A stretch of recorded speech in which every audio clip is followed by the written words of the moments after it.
Hello everybody once again. In today's video I have a vintage electromechanical buzzer to show you. This is an Edwards model 725 Dixie buzzer. And I've had this for 4 or 5 years. If I had to guess, probably most people have never seen one of these, or at the very least if they did see one they would have never noticed it. But you've almost certainly heard one at least once. Not necessarily in person, but especially if you watch TV. You have probably heard this before. On many TV programs, especially of the, before the 80s, old sitcoms or maybe soap operas and stuff like that. Many TV shows, when they wanted the sound of a doorbell, or a door buzzer rather, they would use one of these.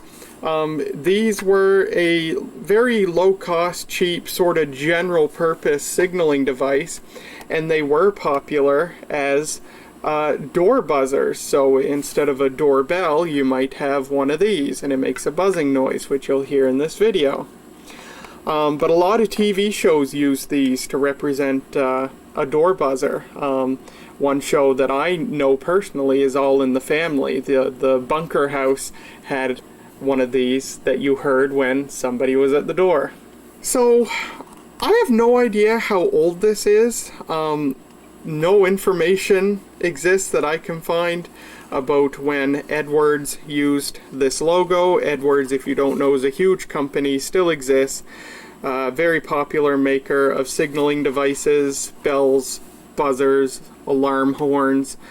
They make fire alarm panels, just about anything to do with fire alarms or security alarms or stuff like that. Edwards is a huge name in the business, and they have been for like 100 years.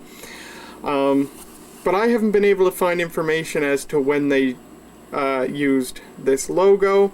The only things I have to go by is that I know that by the mid-80s, Edwards was using a different logo. And another thing is that on this box here, it says a unit of General Signal Limited. Edwards was acquired by General Signal in 1962. So basically 60s or 70s is my best guess as to when this was made. This can run on DC or AC, 3 to 6 volts DC or 6 to 8 volts AC. So you can actually run this on a standard doorbell transformer with an 8 volt AC output. And apparently this costs $8.95 whenever it was made. And it says here, use with Edwards transformer, what type of wire to use. Notice it specifies lengths in feet, despite this being a Canadian product made in Canada, so it definitely no later than the 70s, because Canada had gone metric by the end of the 70s. That's about it. So Edwards still sells these today, and there's actually a couple of other variants of these as well. In addition to the number 725 Dixie buzzer, there is also the number 730 Dixie Buzz-a-Bell, which is almost exactly what it sounds like. It's housed in a slightly larger version of this case, and in addition to the same type of buzzer that's in this one, it also has a cute tiny little round bell that a striker strikes along with the vibration of the buzzer.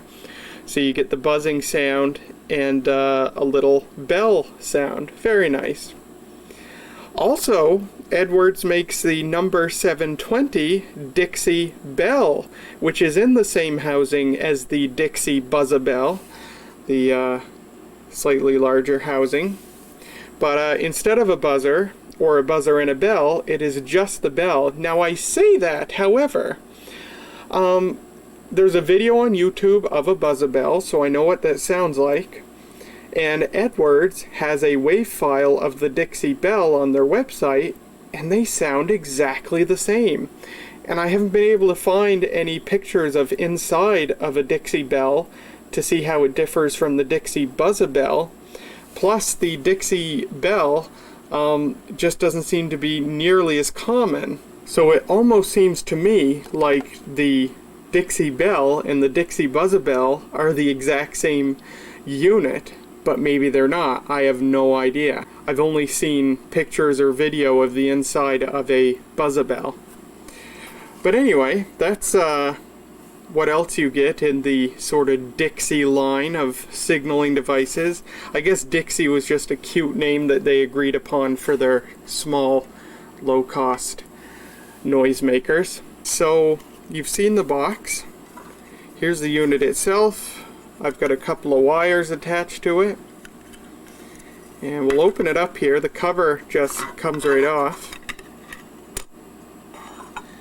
And here's what's inside. So how this works is power runs through this coil, through to this metal bar, and this little brass reed, and back to your power source. But when power is applied, the current running through this coil causes an electromagnetic force which draws this metal bar towards it. And this little brass reed has a contact on it, and there's another contact right there, so it's almost like a set of ignition points. The electromagnetic force draws in this bar and breaks the contact between this brass part, or copper, or whatever it is, and this little part. But when this happens, the circuit is broken. So the electromagnetic field collapses and the middle bar retracts back, which causes the points to connect again, which causes the bar to attract again. And so you see, you get this vibrating action because those points right there are making and breaking contact. And that's how you get your buzzing sound. The buzzing is a mix of mechanical sound generated by the metal bar hitting this little post right here, and arcing sound because it does arc quite a bit on this set of points. So yeah, that's how it works.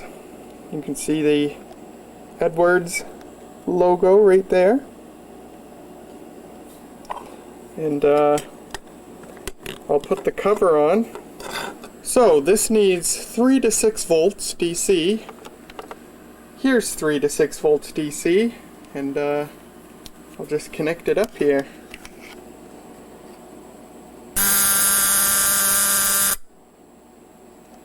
So you can see here, it's a very shrill, raspy sound, and you definitely recognize it if you've ever heard it on TV. I'll sound it again.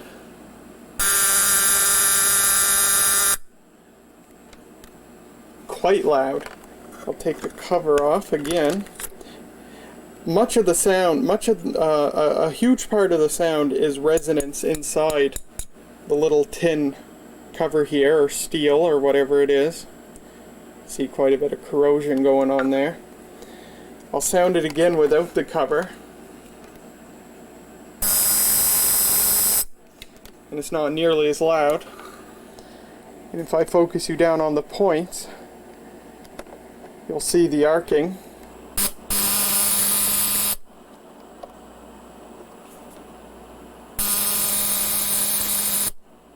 And you can actually smell a little bit of ozone. I now have 9 volts AC available to me, a little more than spec, but that's okay. This actually sounds quite a bit different on AC than it does on DC because there is a 60 Hertz modulation happening. So let's hear how this sounds on AC.